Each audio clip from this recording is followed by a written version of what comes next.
Assalamualaikum warahmatullahi wabarakatuh.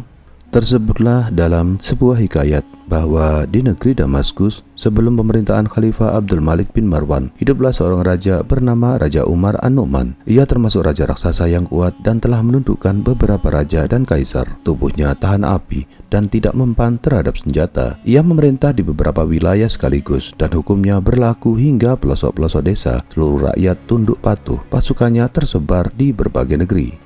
Wilayah kekuasaannya meliputi India, Tiongkok, Persia, Yaman, Sudan, Syam, pulau-pulau tak berpenghuni, dan pulau-pulau di tengah samudra. Ia juga menguasai sungai-sungai terkenal seperti Sungai Sahun, Sungai Jibun, Sungai Eufrat, dan Sungai Nil. Para utusannya dikirim ke berbagai wilayah sebagai penyampai berita. Para utusan itu melaporkan kesetiaan seluruh rakyat kepada sang raja. Dilaporkan juga bahwa seluruh raksasa takut kepadanya, sebab mereka sudah mengetahui tentang keadilan, kebaikan, dan kedermawanan sang raja. Demikianlah karena kekuasaannya yang besar, berbagai upeti dari negeri ditaklukkan bertatangan untuk Raja Umar An-Nu'man. Para raja taklukan mengirimkan berbagai pajak bumi dan hadiah-hadiah mahal. Ia mempunyai seorang anak laki-laki yang diberi nama Syahrukana. Karena ia tumbuh sebagai bencana pada zaman itu, ia pemberani dan suka mengganggu teman sebayanya. Saat usianya 20 tahun, sang ayah sangat membanggakannya. Semua budak mematuhi perintahnya.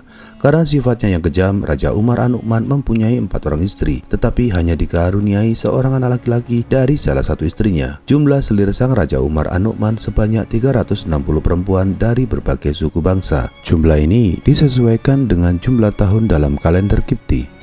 Setiap selir dibuatkan satu istana kecil yang ditempatkan di lingkungan istana besar. Ia membangun 12 istana kecil sesuai dengan jumlah bulan dalam setahun. Dalam setiap istana kecil tersebut terdapat 30 kamar yang sangat indah. Jadi terdapat 360 kamar dalam 12 istana kecil itu. Tiap-tiap selir menempati satu kamar. Raja Mesir itu mewajibkan setiap selirnya untuk melayani sekali dalam setahun. Jadi mereka hanya mendapatkan giliran setahun sekali. Sang raja menikmati kehidupan seperti itu untuk beberapa waktu lamanya. Sementara itu Pangeran Syahrukana mulai dikenal di seluruh penjuru negeri. Ia sangat senang dan mulai melakukan penaklukan ke berbagai negeri dan benteng pertahanan yang dikuasai oleh kerajaan lain. Kebetulan pada saat itu salah seorang selir raja telah mengandung dan diketahui oleh seluruh rakyat. Sang raja yang mengetahuinya merasa sangat berbahagia. Semoga saja seluruh keturunanku berjenis kelamin laki-laki, ucap sang raja. Raja Umar An-Nu'man memerintahkan untuk mencatat hari kehamilan si selir itu. Ia bersikap sangat baik kepada selirnya. Sementara Pangeran Syahrukana yang mengetahui kehamilan selir ayahnya merasa sangat jengkel dan menganggap hal itu sebagai ancaman besar. Aku akan mendapatkan saingan di kerajaan ini, pikirnya. Akhirnya ia merencanakan sebuah kejahatan. Jika yang lahir nanti anak laki-laki, ia akan segera membunuhnya. Rencana jahat itu dirahasiakannya. Adapun selir raja yang sedang hamil adalah seorang wanita berdarah Romawi. Ia merupakan hadiah persembahan dari Raja Romawi, namanya Safia. Ia dikenal sebagai selir raja yang paling cantik dan paling pandai. Ketika sampai pada gilirannya, ia melayani raja dengan baik.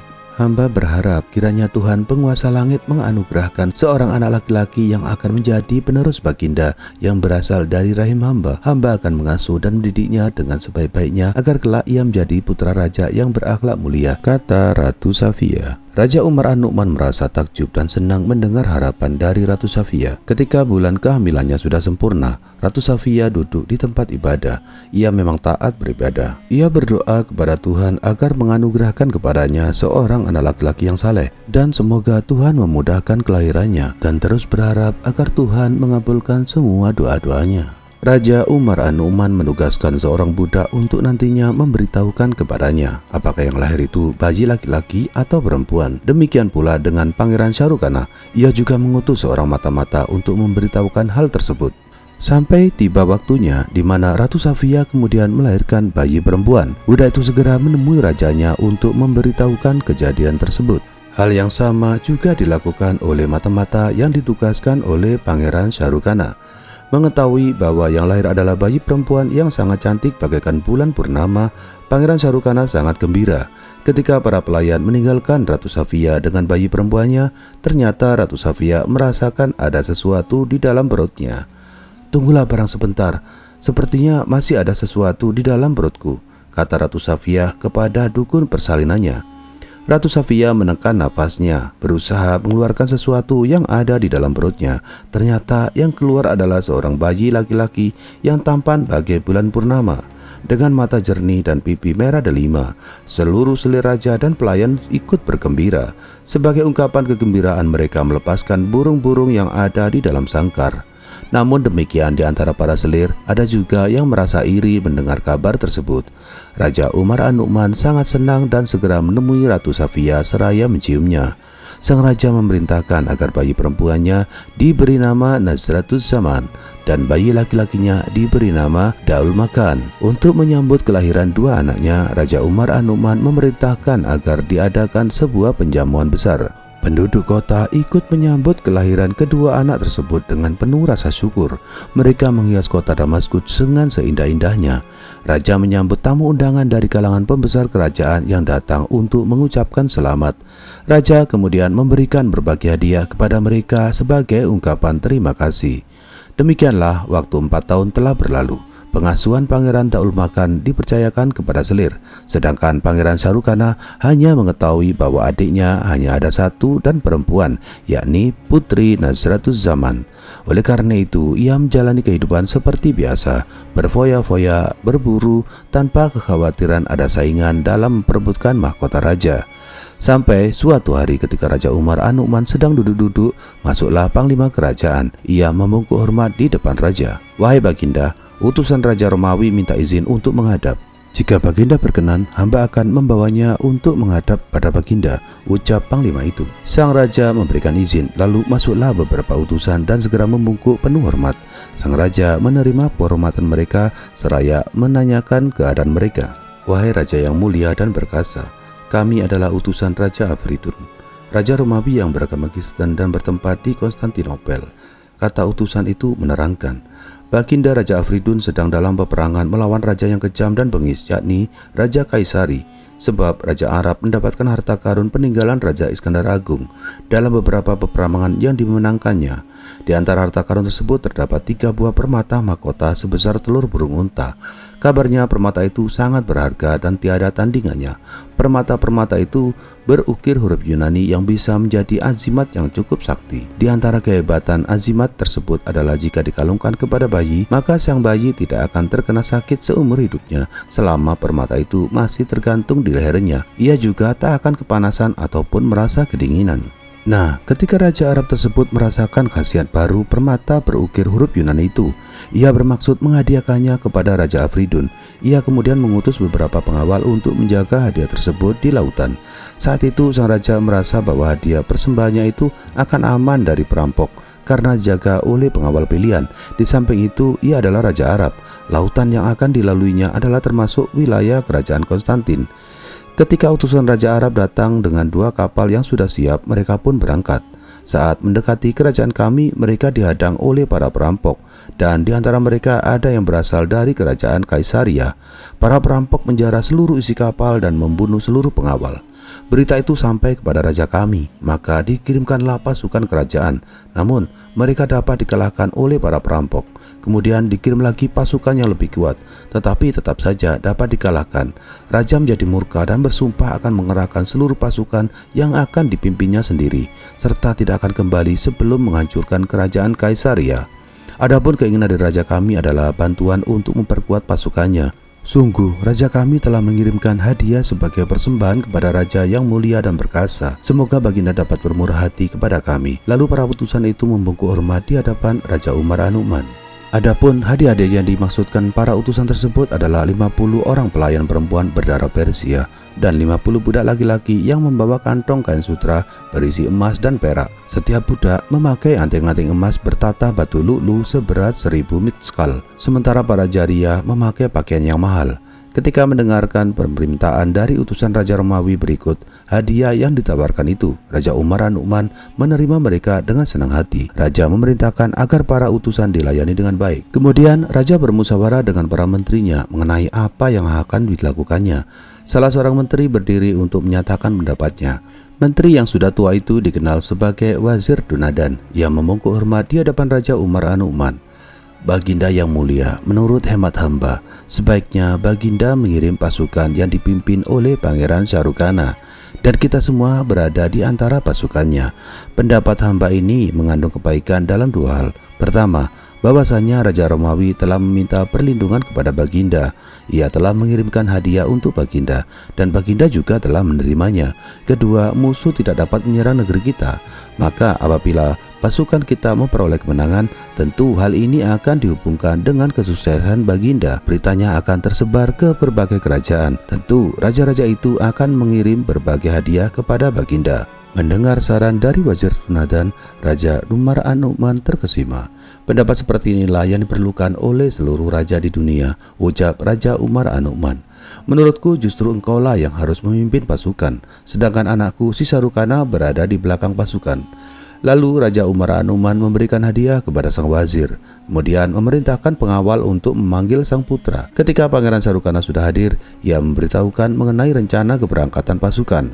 Raja Umar an-Nu'man juga memerintahkan anaknya itu agar mempersiapkan diri dan memilih 10.000 prajurit tempur yang siap dan terlatih. Pangeran Syahrukana mematuhi perintah ayahnya. Sejumlah 10.000 prajurit telah dipilihnya. Bahkan pangeran memberikan dana untuk pasukannya dari istananya sendiri. Kalian boleh beristirahat selama 3 hari sebelum keberangkatan, ucap Pangeran Syahrukana kepada pasukannya. Seluruh prajurit mematuhi titahnya. Sementara untuk dirinya sendiri, Pangeran Syahrukana memilih seekor kuda jantan yang besar dan sehat. Ia juga mengambil beberapa peralatan perang dari gudang senjata.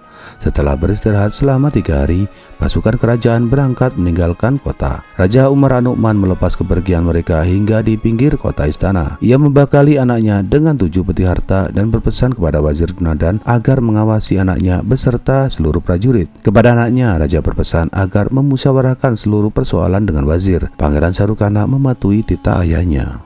Pangeran Syahrukana memerintahkan para komandan pasukan untuk menggelar pasukan masing-masing dan memeriksa kelengkapannya. Setelah semuanya dirasa sudah lengkap, genderang ditabuh dan trompet ditiup. Bumi kerajaan terasa bergetar menyaksikan kehebatan pasukan Pangeran Syahrukana. Mereka terus berjalan dan ketika malam tiba, mereka pun beristirahat. Dan di keesokan harinya, perjalanan pun mereka lanjutkan dengan utusan Raja Afridun sebagai penunjuk jalan. Demikianlah perjalanan itu berlangsung hingga 20 hari.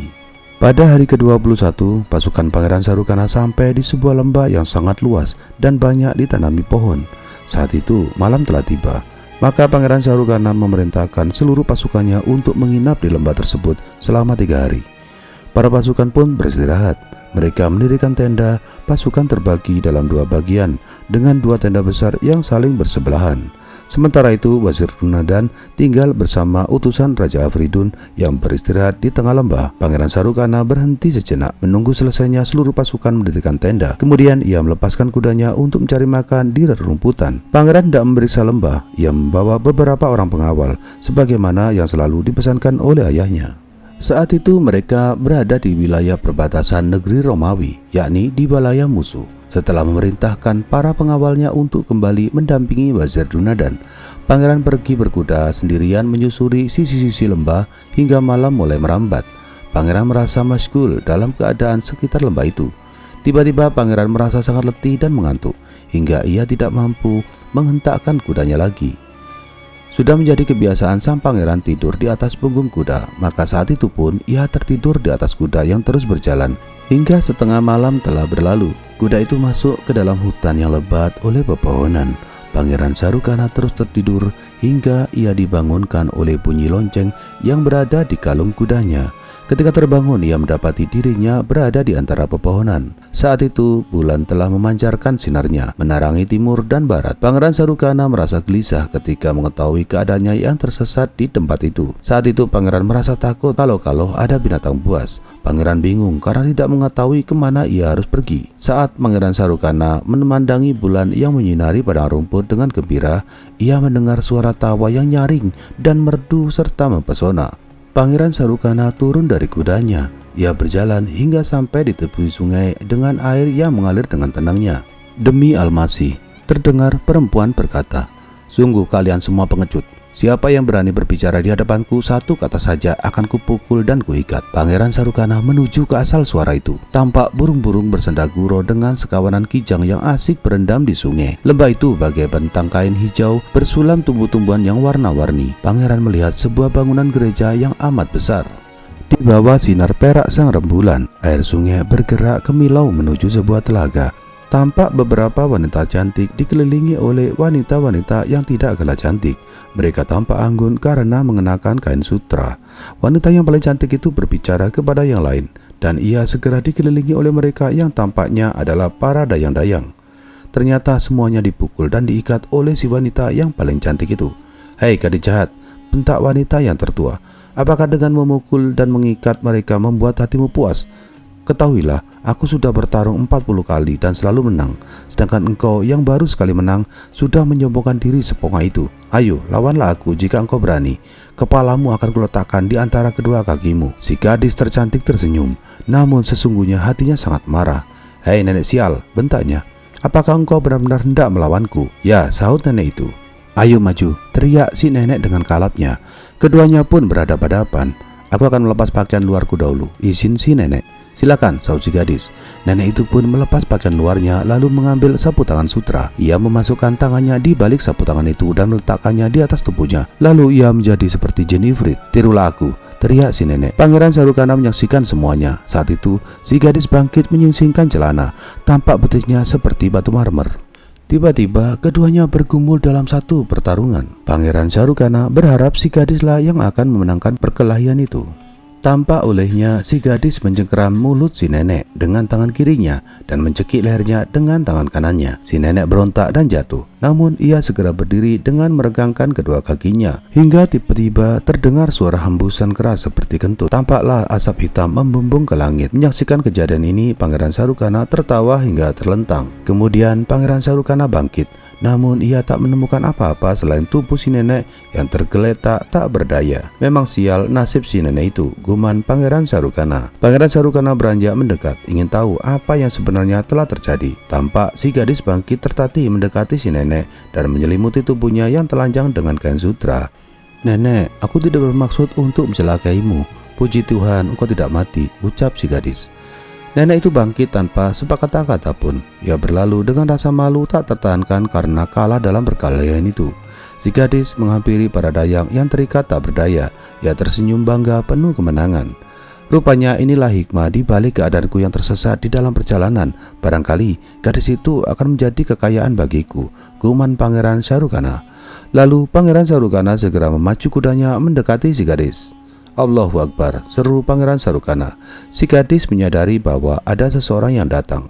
"Hai penunggang kuda, cepat lari dari sini. Jika tentara Romawi mengetahui kehadiranmu, niscaya engkau akan dibinasakan oleh mereka.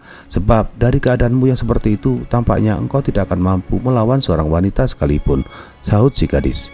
Mendengar kata-kata si gadis, Pangeran Sarukana menjadi bingung. Si gadis hendak beranjak pergi, tetapi dicegah oleh Pangeran Sarukana. "Wahai nona yang terhormat, tegakah engkau meninggalkan pengembara ini yang sedang tersesat?" ucap Pangeran Sarukana. Mendengar tutur kata Pangeran Sarukana yang halus, si gadis pun tersenyum. "Wahai pengembara, apa yang sedang engkau perlukan?" Si gadis balik bertanya. "Bagaimana mungkin diriku yang telah menjejak bumimu dan hendak merasakan kebaikanmu lalu pulang begitu saja tanpa sempat merasakan lezatnya makanan dan minuman darimu? Diriku bahkan bersedia menjadi pelayanmu," kata Pangeran Sarukana penuh harap. "Tak akan ada manusia yang menolak kecuali orang-orang yang tercela. Sekarang silakan kau naik ke kudamu dan berjalanlah di depanku menyusuri pinggiran sungai ini. Kini engkau adalah tamuku," sahut si gadis. Dengan penuh rasa gembira, Pangeran Sarukana menuruti perintah si gadis. Keduanya berjalan sampai pada jembatan yang terbuat dari kayu cendana. Di atasnya terdapat kerekan dengan tali dari kulit kayu yang kokoh. Di atasnya lagi terdapat tutup dalam bentuk besi bengkok yang bercabang. Tampak para dayang yang tadinya ada bersama si gadis dalam pertarungan telah siap menyambutnya. "Ayo berdiri semua, ambilkan pelananya dan tuntun ia ke dalam gereja," perintah seorang dayang dalam aksen Romawi. Pangeran Sarukana berjalan mengikuti si dayang. "Andai saja Wazir Dunadan menyaksikan gadis-gadis cantik ini," pikir Pangeran Sarukana. "Wahai nona yang terhormat, Sungguh, aku terlarang melakukan dua hal. Pertama, menerima persahabatan dan kemuliaan yang akan kusaksikan di rumahmu. Kedua, aku diterima sebagai tamumu, sementara aku berada di bawah kekuasaanmu. Aku bersedia menjadi pelayanmu jika engkau berkenan. Sudilah kiranya engkau kuantar berjalan-jalan ke negeri muslim untuk mengetahui lebih banyak tentang diriku, kata Pangeran Shahrukana kepada si gadis. Mendengar perkataan Pangeran Shahrukana, si gadis pun gusar. Demi Al-Masih, teriak si gadis berang, kukira engkau adalah pengembara yang berakal, ternyata hatimu busuk. Beraninya engkau hendak menipuku. Bagaimana mungkin usulmu itu kuturuti, sedangkan kau tahu bahwa saat ini aku berada di hadapan rajamu, si Umar an-Nu'man. Aku tak akan bisa kembali dengan selamat. Aku tahu persis bahwa tak ada wanita seperti diriku di istananya, sekalipun ia telah mendudukan Khurasan dan Baghdad. Kegusaran si gadis tampaknya belum berakhir. Engkau mengajakku menonton kehebatan tentara kaum muslimin, tambah si gadis. Tetapi demi Al-Masih, ketahuilah bahwa kata-katamu tidak sepenuhnya benar, sebab aku telah menyaksikan pasukan dari negeri muslim 2 hari yang lalu. Mereka tidak tampak seperti pasukan kerajaan, tetapi lebih tampak sebagai gerombongan pelancong saja. Aku berbuat baik kepadamu saat ini bukan karena menghormatimu, tetapi karena kemuliaanku semata. Sungguh, orang sepertimu sangat tak pantas untuk mengajukan ajakan kepadaku, sekalipun misalnya engkau adalah Pangeran Shahrukana, putra Raja Umar an-Nu'man. Mendengar kata-kata yang terakhir diucapkan oleh si gadis, Pangeran Shahrukana merasa tercekat. Mungkinkah nona ini mengetahui kedatangan pasukanku? Apakah ia juga telah mengetahui bahwa pasukanku berjumlah 10.000 orang untuk menghancurkan Raja Konstantin? Pangeran Shahrukana bertanya-tanya. Demi keyakinanmu, beritahukanlah apa yang sebenarnya telah terjadi, tanya Pangeran Shahrukana kepada si gadis. Si gadis kini mulai tenang. Demi agamaku, seandainya aku tidak khawatir akan ketahuan, sebagai seorang wanita Romawi, tentu aku akan muncul di antara mereka dan membunuh wazir yang menjadi pemimpin pasukan. Pangeran Shahrukana akan kujadikan tawanan. Namun, aku cukup tahu diri untuk tidak memamerkan keberanianku di hadapan laki-laki tanpa bukti nyata. Sungguh, aku berharap agar Pangeran Shahrukana tunduk di hadapanku menjadi tawananku di gereja ini, ucap si gadis. Bagaimana kisah selanjutnya? Simak hanya di Kisah 1001 Malam. Wassalamualaikum warahmatullahi wabarakatuh.